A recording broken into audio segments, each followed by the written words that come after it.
Sir ಇದು white tapping ವೀಕ್ಷಣೆ ಮಾಡಿದಿರಾ? ಅಳತ ಬೇರೆ ಮಾಡ್ತಾ ಇದ್ರೆ ವ್ಯತ್ಯಾಸ ನೋಡಪ್ಪ, ಬೆಂಗಳೂರಲ್ಲಿ ಈಗಾಗಲೇ 150 quality important.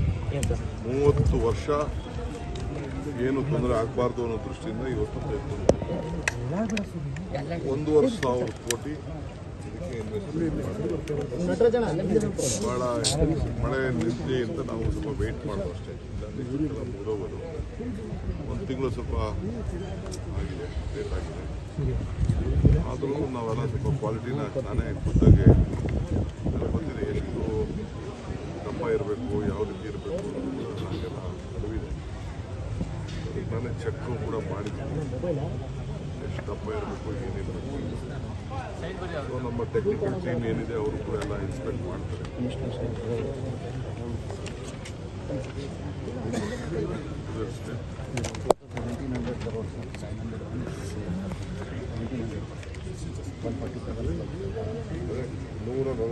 Kilometre, almost 150 kilometre ಅಷ್ಟು.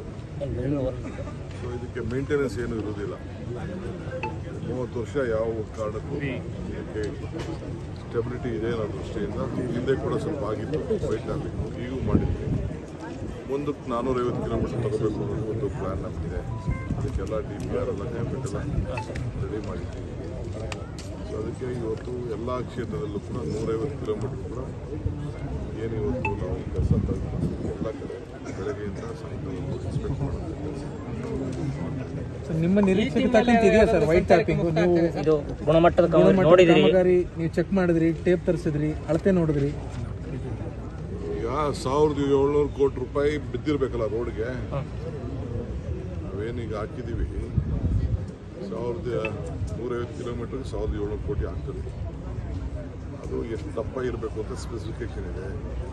ಕಾಂಪೌಂಡ್ಗೆ ಇಲ್ಲೇ ನಾನು ಬೆಸ್ಕಾಂ ಅವ್ರನ್ನೂ ಕರೆಸಿದ್ದೀನಿ, BWSSB ಕರೆಸಿದ್ದೀವಿ. ಯುಟಿಲಿಟಿ ಶಿಫ್ಟಿಂಗು ಕೆಲವೆಲ್ಲ ಮಧ್ಯ ಎಲ್ಲ ಆಗಬಾರ್ದು, ಒಂದೇ ಸತಿ ಅದೆಲ್ಲ ಮುಗಿದೋಗ್ಬೇಕು. ಆ ದೃಷ್ಟಿಯಿಂದ ಇವತ್ತು ನಾವು BWSSB, ಬೆಸ್ಕಾಂ, ಪೊಲೀಸವರು, ಟ್ರಾಫಿಕ್ ಪೊಲೀಸವರು ಕೂಡ ಬಂದಿದ್ದಾರೆ. ಅವರು ಕೂಡ ಎಲ್ಲ ಸೇರಿ ಒಗ್ಗಟ್ಟಿನಿಂದ ನಾವು ಈ ಕೆಲಸನ ಬೆಂಗಳೂರು ನಗರಕ್ಕೆ ಏನು ಅನುಕೂಲ ಆಗಬೇಕು ಅನ್ನೋದನ್ನು ಶಾಶ್ವತವಾಗಿ 30 ವರ್ಷ ಏನೋ ತೊಂದರೆ ಆಗಬಾರ್ದು ಅನ್ನೋ ದೃಷ್ಟಿಯಿಂದ ಕಾಮಗಾರಿ ಎಲ್ಲ ಆದ್ಮೇಲೆ ಕ್ವಾಲಿಟಿ ಚೆಕ್ ಏನಾದ್ರು ಮಾಡ್ತಾರೆ ಸರ್? ಮಾಡಿದ್ದೀರಲ್ಲ, ನಾನು ಮಾಡಿದ್ದೀನಿ. ಬೇರೆಯವ್ರ ಕೈಲಿ ಅದಕ್ಕೊಂದು ಟೀಮ್ ಇದೆ, ಅದನ್ನು ಅವ್ರ ಕೈಲೊಂದು ರಿಪೋರ್ಟ್ ತರಿಸ್ಕೊಳ್ತೀನಿ. ನನಗೆ ಅವ್ರು ಸುಳ್ಳು ಹೇಳ್ಬೋದು. ಎಲ್ಲ ಕಡೆನೂ ಚೆಕ್ ಮಾಡಿ, ಅವ್ರು ಚೆಕ್ ಮಾಡ್ತಾ ಇರೋಂಥ ವಿಡಿಯೋ, ಫೋಟೋಗ್ರಾಫ್ಸು ಎಲ್ಲ ಕಲೆಕ್ಟ್ ಮಾಡಿ ಒಂದ್ಸತಿ ರೀಚೆಕ್ ಮಾಡ್ತೀವಿ. ಮಾಡಿದ್ಮೇಲೆ ಬಿಲ್ ಕೊಡೋದು. ಅವರು ಆಕ್ಷೇಪ ವ್ಯಕ್ತಪಡಿಸಿದ್ದು ಟ್ರಾಫಿಕ್ ಮಾರ್ಗಕ್ಕೆ ಇದನ್ನು ಒಳ್ಳೆ ಮಾರ್ಗ ಅಲ್ಲ, ಸರಿ ಇಲ್ಲ ಅಂತೇಳಿ ಅವರು ವಿರೋಧ ಮಾಡ್ತಿದ್ರು ಸರ್. ಅಶ್ವಿನಿ ವೈಷ್ಣವ್ ಕೇಂದ್ರ ಸಚಿವರು, ರೈಲ್ವೆ ಸಚಿವರು, ಸೆಂಟ್ರಲ್ ಮಿನಿಸ್ಟರ್. ಮತ್ತೆ ಅಲ್ಲಿ ಯಾಕೆ ಮಹಾರಾಷ್ಟ್ರ ಮಾಡಿಸ್ತಾ ಇದ್ದಾರೆ? ಅವ್ರಿಗೂ ಇದಕ್ಕೆ ಏನು ಸಂಬಂಧ? ನಮ್ಮ ಇವರು ಯಾರು ನಿತಿನ್ ಗಡ್ಕರಿ ಅವರು ಬೇಕಾದ್ರೆ ಅವ್ರು ದುಡ್ಡು ಬಿಟ್ಟು ಕೊಡ್ಬೋದು ಅಷ್ಟೇ. ನ್ಯಾಷನಲ್ ಹೈವೇನ ಸ್ಟೇಟ್ ಆಗಿ ಮಾಡಿ ಅವ್ರ ಡಿಪಾರ್ಟ್ಮೆಂಟ್ ಅವ್ರು ಕೆಲಸ ಮಾಡಿ, ಅವ್ರೇನಾದ್ರು ದುಡ್ಡು ಕೊಡಂಗಿದ್ರೆ ಮಾತಾಡೋಣ. ಟ್ರಾಫಿಕ್ ಈಸ್ ಮಾಡೋದಕ್ಕೆ ಎಲ್ಲ ಪಾರ್ಟಿಯವ್ರು ನೋಡ್ಕೊಳ್ತಾರೆ, ನಾನು ಯಾವುದಕ್ಕೂ ರಿಯಾಕ್ಟ್ ಮಾಡಬೇಕು. ಸರ್ ಟ್ರಾಫಿಕ್ ಈಸ್ ಮಾಡೋದಕ್ಕೆ ಪ್ರಾಜೆಕ್ಟ್ ಏನಾದ್ರು ತರ್ತಿದ್ದೀರಿ ಸರ್? 13,000 ಕೋಟಿ ಏನು